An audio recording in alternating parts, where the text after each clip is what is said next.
Welcome, listener, to the Deep Dive. Today, we're tackling something profoundly unsettling, really essential, though. Our mission is to dissect the raw language of conquest. The words Vladimir Putin himself used at the St. Petersburg Economic Forum recently. And let's be clear, this isn't about diplomacy. It's about facing the stark reality of a brutal, unprovoked aggression. Our main source here is a powerful new analysis from Denis Kazansky, the well-known Ukrainian blogger. His video really lays bare the chilling reality behind Putin's words. Specifically, we're going to unpack what Putin really meant when he just declared almost casually, "We'll take everything we can in Ukraine." This statement, it goes way beyond politics. It reveals a mindset, one where a leader sees a whole nation, its people, as basically his personal property. It's a view with horrifying echoes of history, and we really need to understand it to grasp what this war is truly about. Yes, and it's crucial, I think, to say right now, this isn't a time for trying to find hidden meanings or, nuances that just aren't there. When a leader involved in such brutal aggression makes direct, explicit statements about what he wants, well, we have to analyze them without any illusions. We need to strip away the rhetoric, the propaganda, and focus squarely on the actual realities on the ground, what's done, not just what's said. Because that really is the only place you'll find the truth of this war. It's the difference between, listening to a supposed statesman and confronting the words of a war criminal. Okay, so let's start with Putin's specific statements from that St. Petersburg Forum. Kazansky described them as frank and rather cannibalistic statements about Ukraine. That's a strong phrase. It is. And accurate, unfortunately. And Putin, remarkably, he openly admitted he's waging, quote, a simple, banal war of conquest. Just think about that. Gone are all the previous justifications, the elaborate stuff about denazification or protecting Russian speakers. Yeah, the pretense of saving or protecting anyone in Ukraine, it just vanished. What's left is pure, unvarnished aggression out in the open. It is chillingly clear now. And then he makes this demand. He insists the world and Ukraine must recognize the realities that have developed on the ground. But here's where it gets really absurd and, frankly, quite alarming. He simultaneously claims huge areas his army doesn't actually control and demonstrably can't seize, specifically Kherson and Zaporizhia. Right. It's baffling when you look at the facts on the battlefield. And that's what's really astonishing, isn't it? What Kazansky highlights so well. Yeah. The massive logical inconsistency here. He demands recognition of these realities, but the realities he's describing, they're completely disconnected from the actual military situation. Completely. I mean, look at Toretsk or Chasiv Yar. The Russian army has been trying and failing to take those places for over a year. Constant, brutal assaults. The cities are just rubble, basically burned bricks. But the fighting continues. They're not fully under Russian control. Still contested. Exactly. And they haven't even gotten close to major cities like Sloviansk or Kramatorsk in Donetsk region. Yeah. And Kherson. Well, the Russian army fled from Kherson. That's right. They retreated. They can't go back. The main bridge they used in 2022, destroyed. So moving heavy equipment across the river, basically impossible for them now. That's a reality. A very concrete reality. And Zaporizhia city. Russian forces have never even been near it, yet Putin demands it's recognized as his. It really makes you wonder, is he getting false reports? Is he looking at some kind of special maps that paint a rosy picture? Or maybe he just hasn't been told his army actually left Kherson. It's possible. This deep disconnect from reality. Yeah. It's not just odd, it's truly alarming. It shows a regime just swimming in self-deception, governing through, barbarism disguised as governance. And it goes beyond just these inaccurate land claims, doesn't it? Kazansky then gets into something even more disturbing. Putin's perception of Ukrainians themselves, their actual right to exist as a sovereign people. This is where it gets really, really dark. Yeah. Putin declared, quote, all of Ukraine ours. And his reasoning. Because, he believes, the Russian and Ukrainian people are one people. Now, maybe some people hear that and think, oh, it's a misguided call for unity. But it's not. Not in his context. Exactly. As Kazansky points out, the implication is way more sinister.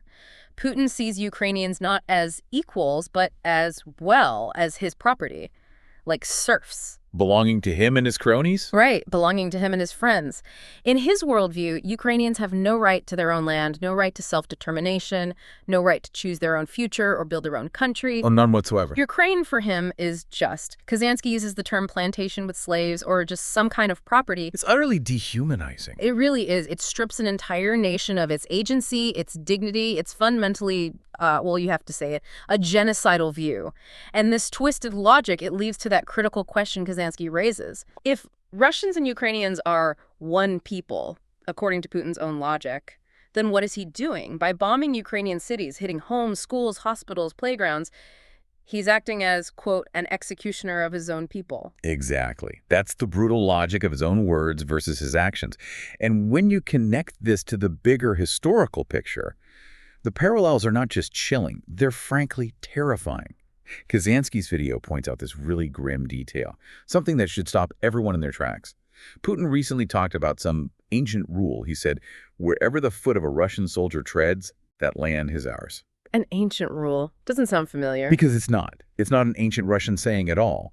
Kazansky found that this phrase, it's almost a direct quote from Adolf Hitler. Hitler, dead serious. Hitler's Stalingrad speech. He said, quote, the German soldier stays where his foot treads. Wow, okay. Let that sink in. Yeah. This isn't just some accident, some slip of the tongue. This direct echo. Yeah.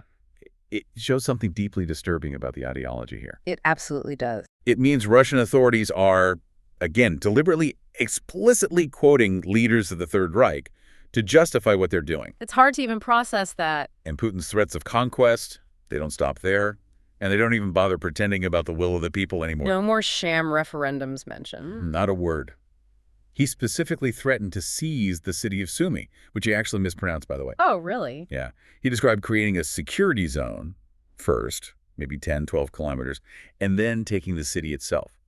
And notice, absolutely zero mention of referendums, zero mention of the will of the people in Sumy. Nothing. A huge contrast to the earlier propaganda about Donbas. Massive contrast. Yeah. Even though that was false rhetoric, too, they at least used it. Now, the message is just blunt, chillingly clear. We'll take Sumy, or even broader. We'll take everything we can. Oh, wow.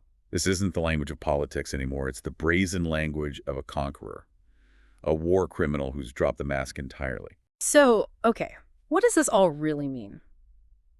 For us, for you listening, for how the world understands this war. Kazansky's conclusion is pretty stark, isn't it?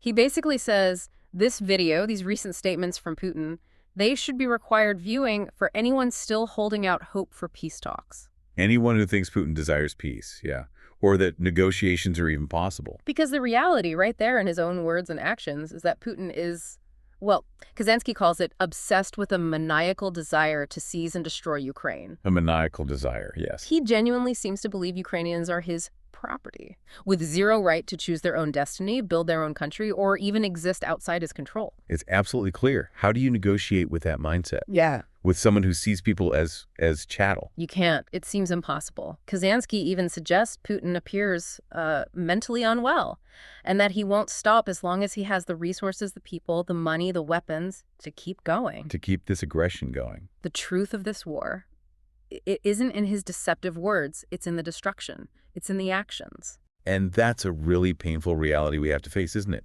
Everyone wants peace. Everyone wants this horrific war to end. But as long as Putin has the resources, human and material, he will not give up on these objectives of conquest. So that raises the critical question, doesn't it? If talks are futile, if the enemy sees you as disposable property, what's left? What's the path forward? Well, based directly on Kazansky's analysis, the conclusion is really stark.